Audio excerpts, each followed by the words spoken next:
Hey guys, welcome to another episode of 7 Days to Die with Winter and Zettu. Oh!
Whenever you're done setting everything up and actually in the game, I have something for you.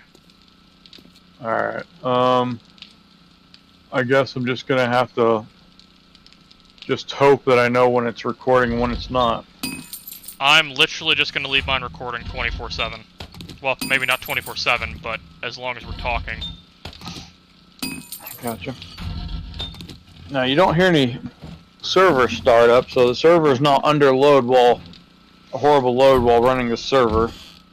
You know what I'm surprised by? I always thought recording put an exuberant amount of stress onto your game, and it doesn't.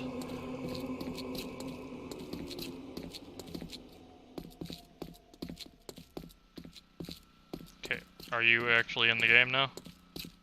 Yeah, I'm gonna look at my video controls real quick, and I've got anti-aliasing on, texture size full, give me high.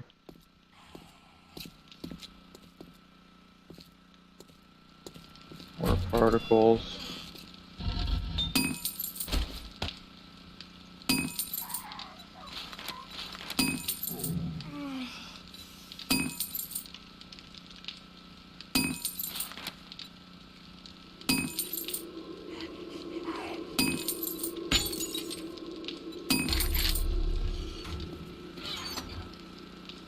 Well, the view was 85 the other day. Why is it at,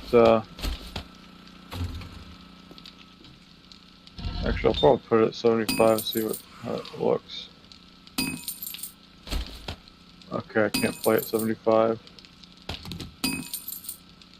Bring it down to 60. Add a little bit more. 6. There we go, that's at least manageable. If you say so. Sorry, I'm not like you. I can't have like the wide shit happening. I used to use low field of views, but after I started playing on 90 or higher, I can't stand low field of views anymore. Really? Yeah. You see so much more around your character model with higher field of views. That, and I realize on lower field of views it looks like everything's zoomed really far in. Oh, well, on my end, it should only look zoomed in when you're like right on something. Otherwise, you should have a normal, I think, like 180 field view. 180 degrees, or not 180 degrees, I guess it would be closer to like 90 degrees. I guess so, yeah. The only problem is when you put your field of view at 90, it's not an actual 90 degrees, it's more like 180, and that shouldn't be natural. I don't know, my eyes are adjusted to it, I guess. Alright, this is the inaugural, Lap. Chris and Zettu slash, I guess, Winter and Zettu video starting thing. We're playing 7 Days to Die. We are? Yeah, we are. We're already on our 26th day because we decided to record after we were, you know, not thinking and Yeah, playing well, before. we can just consider it like a jump start into the series. Because Right, honestly, the first like 20 days are pretty boring. pretty brutal. Well, I don't know. The first few days were brutal because I died like 5 times in under like 5 minutes, which is astronomical. In fact, it'll probably happen at some point. I'll get pissed off and start raging, and I'll die like 3 times in under a minute and get pissed. But Don't worry, that just gives me ammunition. it's just the name of the game. Yeah, it just gives me ammunition later, and like we'll have a full 7 Days to Die zettu rage montage. Did you said you had something for me? Oh yes, yes I do. Here, I christen thee. Hold on. Here, bow. Kneel before me. Be christened.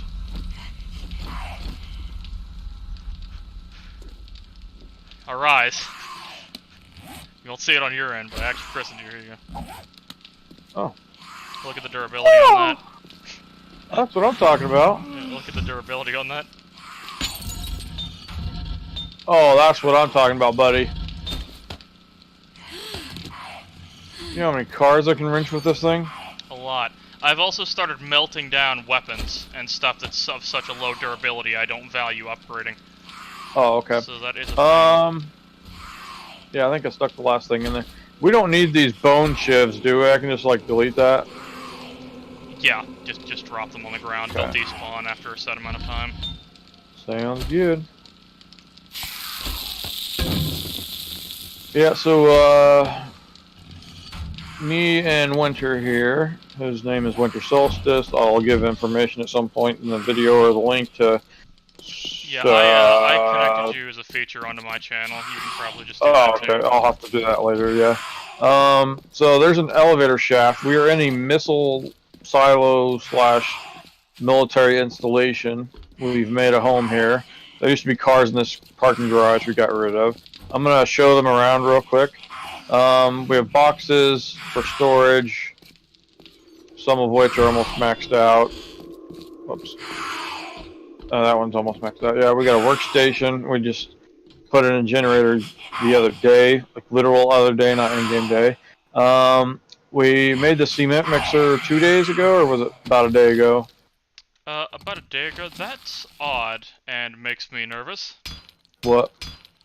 I kept hearing a screamer, right? Yeah, that's what I heard when I was over there, yeah. I'm like, where's that screamer? Because it sounded really close, because we've been down here for like 15 in-game days, 13 in-game days. I'm kind of used to where the sound comes from. Right. So yeah, like, it's usually right behind this bellows. Yeah, Yeah, it's usually right behind the bellows or in front of the base, or it's on a corner, like a corner. Right. I was hearing it. Hearing it like right in the center when I'm standing here, and I'm like, that's odd. So in my head, I'm going, okay, well maybe one made it into the base. So I go upstairs. Did she get over behind here? Maybe. I went upstairs, and the front door that we come in, there was a crawling screamer right on it. Oh. Just right in front of the door with their head stuck to the door. So I killed them. That's awesome. But that means that there's a spot that they're breaking their legs on and then making it over the fence. So we need to figure out where it is that they're breaking their legs and climbing over the fence afterwards. Alright, so yeah, we made this cement mixer, I think, yesterday. This bellows we've had since the old house. We'll show you the old house later in the video as we kind of go back around looking. We got some filing cabinets for minor storage, a metal table that does nothing. Sleeping bag, I think that's his. Mine's out there in the parking garage. Is it safe for me to go up here and show them around, Chris, right now? Absolutely. The whole base is safe. I've secured the whole place currently. Alright. Just be careful when you're up in the bunker. Like, if you see zombies out there, don't stay up there to draw aggro or anything. Right. So these are control panels. We'll probably wrench some of this down for metal yet later. Let me actually wrench this just to show them. Yep. Oh, there wasn't much left in that one. Usually get a few good wrenches in before it blows. No, it's just that good of a wrench, that's all. I'm a good craftsman. I wouldn't doubt it, man. You've been crafting some of the best shit lately. So this is an out... We can actually look out from here, which is probably dangerous at night.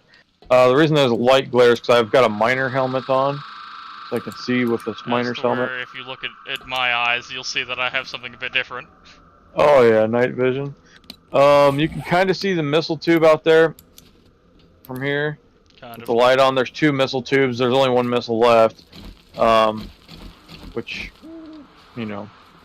We are in the tundra, so it is freezing outside. That doesn't sound good. That was Screamer. That's exactly what that was. I'm gonna go back downstairs then and show them a little bit downstairs without getting too much into trouble. Hopefully. The bunker should actually be a bit more of a concern to me to barricade because of the fact of... And that's the screaming I was afraid of. That's the second one I've heard. Oh, that's a second screamer or just another screamer screaming? Well, I can't tell because I can't see where the first one was, but that is a second scream, which means 2 hordes. Oh, okay. So yeah, this is the missile of the first chute that goes up. As you can see, there's a bunker door up there keeping the missile in. The missile can't physically launch, I don't think. The second missile is missing. We do have a tunnel down there that I don't want to go next to right now. There's various rooms. So this is a huge military complex. Do you think it's safe for me to show them the food area? Everything's safe except the actual tunnel itself, and even that should be safe. The Screamer doesn't draw aggro from things that far away. Alright, see, there's nothing on this level. So go down to the second to the bottom. I'm going to show them the food level. For any experienced lag. Whoa. This game, since 1.6, is very unstable. What are you woeing about? What happened? Thought I saw motion at the stairwell that goes up to our food area.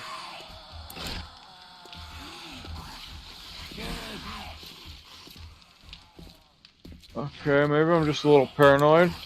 The generator in the basement appears to run out of fuel. Chris? Yeah. When we restarted this map on the dedicated server, did it reset bodies? Wouldn't see any reason it should have. Well, it would have respawned everything, but it would have done that well, when I started the server either way. You're here now, so I'm a little bit more confident in walking. No, it would have, since zombies aren't permanent spawns and they despawn and spawn based on someone being in the area, no, it would have respawned, but the stipulations for where they can spawn would still have been the same. Okay, I was getting nervous is all. Oh, here it is. Yes, we got a couch here, various monitors that display jack shit. I assume somebody probably died on them at one point. So we have a little pantry back here that's kind of, you can see there's a hole in the wall behind this thing we discovered once. We don't have anything in this pantry. We haven't really moved much down here for anything yet. We have a small generator to run lights. That's supposed to be, like, we're at some point going to eventually make our way down there and move all of our stuff farther down to the bunker, because the farther down we are, the safer we are. But the problem is, like, we'd have to rebuild everything, and rebuilding takes a long time to do. It would be cool if we could actually whitelist, or at least get some, like, people in here and, like, build a community. You could actually bartend behind the bar here and make drinks for people, teas and shit. We could have, like, a whole community living here, but I don't know if that would rack your nerves or if that would be fun for you or what. No, it'd probably be fun, I think. Also, there is an abhorrent amount of zombies up here. Here is the elevator, and if we look up there, we can see the platform I was standing on up there looking down. Now I'm actually down on the top of the elevator. There's a bottom of the elevator is right under the elevator, and then there's a hole in the wall there that we could show you later from the missile silo, but we'll do that later probably. Just kind of wanted to show them the eatery area where we don't really have anything yet, but you know, it's a work in progress. This whole base is so huge for me and him. We're kind of working our way through it, still trying to clear stuff out and get things established. There's about 25 legless zombies out here. That's what I was afraid of. The other day I was out in the wilderness getting clay, and I hear something. I look around, I'm like, I can't see nothing. All of a sudden, 2 zombies without legs comes toward me in the front. I go to shift one of them, I hear something growling, I turn around, and there's like 6 more behind me. And before you know it, there's a whole horde of legless zombies out in the wilderness that I couldn't see through the grass. I will state to anyone watching, my point of view, or your point of view, whatever, it is rather laggy, especially the video on my end. And that's not my PC. This game, for some reason, has a lot of lag issues since 1.6 was introduced, and there's nothing I can do about that. Like, even without recording and having any special stuff going on with just this game running on highest priority and any sort of random fixes you can think of, it's still very inconsistent on FPS.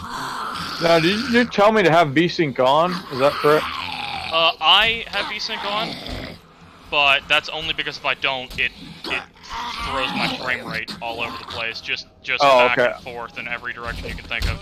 I was just wondering, because I realized that my FPS, which I have on the side of the screen with F8, is, well, it's about holding at 30. Sometimes it peaks a little over 30 and then just breaks a little under. But I'm staying within 29 to 30, which is great. Occasionally I'll hit a 28 and then I'll peak back up. So performance ain't bad, and to be honest, there's a lot of beautiful parts of this game. As simplistic as it sort of seems. For a simple graphics game, like a game that has, or not has, a game that's made out of like polygons, it's not that bad looking, surprisingly, for the type of graphic style that it's going for. Visually, it's not really that bad. Is there one in here? I hear. Okay, yeah, he's they finally. Okay, you can see how they broke the thing up there. I'll have to put another rebar down and Oh, actually, I have cement. What am I talking about? I thought I didn't have any cement on me just now. Alright, guys, that was another episode of 7 Days to Die with Winner and Zettu. Hope you enjoyed.